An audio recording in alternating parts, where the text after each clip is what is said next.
नमस्कार, मेरा नाम है उज्जवल और आप देख रहे हैं नेशनल केस स्टडी। आज के इस सेशन में आपका स्वागत है। आज के इस सेशन में हम चर्चा करेंगे मोहम्मद यूनुस, जो कि बांग्लादेश के अंतरिम सरकार के रूप में कार्यरत है। इसके द्वारा पूर्वोत्तर भारत यानी सेवन सिस्टर पर दिया गया अनाधिकृत बयान पर। लेकिन इस विषय पर चर्चा करने से पहले इसके द्वारा दिए गए बयान पर एक नज़र डाल लेते हैं। States of India, eastern part of India, called Seven Sisters. They are landlocked country, landlocked region of India. They have no way to reach out to the ocean. We are the only guardian of the ocean. Yunus के द्वारा दिए गए इस बयान के क्या क्या मायने हो सकते हैं, इस पर हम बाद में आएंगे। लेकिन इससे पहले हमें सेवन सिस्टर्स के बारे में जानना बहुत महत्वपूर्ण हो जाता है।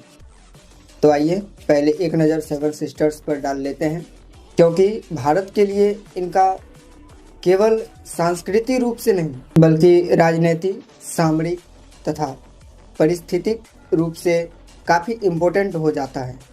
ये वो राज्य है जो सेवन सिस्टर्स के अंतर्गत आते हैं, जिसमें अरुणाचल प्रदेश, असम, मेघालय, नागालैंड, मणिपुर, मिजोरम और त्रिपुरा शामिल हैं, जिन्हें नॉर्थ ईस्ट इंडिया के नाम से भी जानते हैं। अगर हम सांस्कृतिक महत्वता की बात करें तो पूर्वोत्तर भारत दुनिया के सबसे प्रसिद्ध एवं विविध क्षेत्रों में से एक है, जहाँ की 200 से अधिक जनजातियाँ निवास करती है। साथ ही प्रसिद्ध त्योहारों के लिए भी जाने जाते हैं एवं आर्थिक रूप से, जैसे कि चाय, तेल, लकड़ी एवं सभी प्राकृतिक संसाधनों से समृद्ध है तथा पूर्वोत्तर भारत 50,000 मेगावाट पन बिजली की क्षमता एवं जीवाश्म ईंधन के प्रमुख भंडार के साथ एक सत्य बिजली घर है। अगर हम सेवन सिस्टर शब्द के उत्पत्ति की बात करें तो यह शब्द एक रेडियो टॉक शो के दौरान सन 1972 में त्रिपुरा के एक पत्रकार ज्योति प्रसाद सेकिया के द्वारा उच्चारित किया गया था। ये तो हुई सेवन सिस्टर की बात।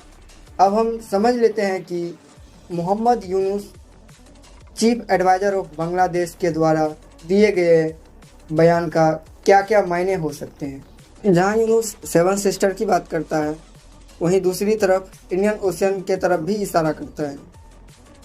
इन बातों से अनुमान लगाया जा सकता है कि कहीं इनकी मंशा सीबेक यानी चाइना बांग्लादेश इकोनॉमिक कॉरिडोर का तो नहीं, क्योंकि जिस प्रकार चीन और पाकिस्तान के समझौते के तहत सीपेक यानी चाइना पाकिस्तान इकोनॉमिक कॉरिडोर का निर्माण हुआ, इन बातों को ध्यान में रखते हुए यूनुस के द्वारा सेवन सिस्टर पर बात करना और ओशियन की ओर इशारा करना हमें सीबेक की तरफ संकेत करता है।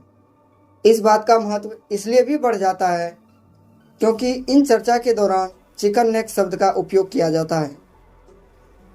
चिकन नेक जो कि पूर्वोत्तर भारत को भारत से जोड़ता है।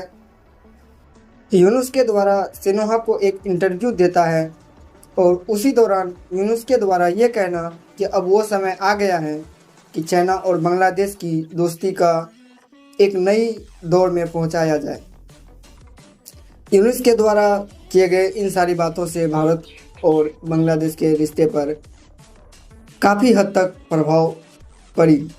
जहां हम रिश्ते की बात करते हैं तो ये समझना महत्वपूर्ण हो जाता है कि जो यूनुस अमेरिका के काफ़ी करीब रहा है, आखिर उसे चाइना की ओर रुख क्यों करना पड़ा, वो भी तब जबकि चाइना यूएसए की रिश्ते जगजाहिर हो।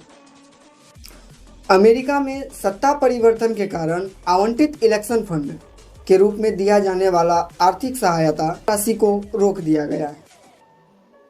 यूनुस की मंसूबा थी कि अमेरिका से फंड मिलने के बाद बांग्लादेश में विकास एवं चुनाव दोनों कराए जाए। अमेरिका से पैसा तो मिला नहीं और बांग्लादेश की इकोनॉमी उतनी मजबूत है नहीं जिसके बिना किसी सहायता के या किसी भी प्रयास में सफल हों। इसी कारण से चाइना से सहायता मांगने के अलावे इसके पास कोई विकल्प नहीं बचा। बिम्स्टेक की छठी शिखर सम्मेलन में बांग्लादेश के मुख्य सलाहकार मोहम्मद यूनुस और भारत के प्रधानमंत्री के बीच वार्ता थाईलैंड की राजधानी बैंकॉक में हुई। बिम्स्टेक यानी bay of Bengal initiative for multi sectoral technical and economic corporation. प्रधानमंत्री मोदी और यूनुस की बातचीत पिछले साल अगस्त में हुई तख्तापलट के बाद पहली बार हुई।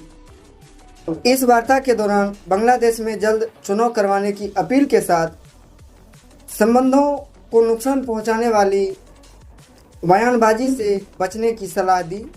दोनों नेताओं के बीच बांग्लादेश में अल्पसंख्यक के हालात पर बात हुई।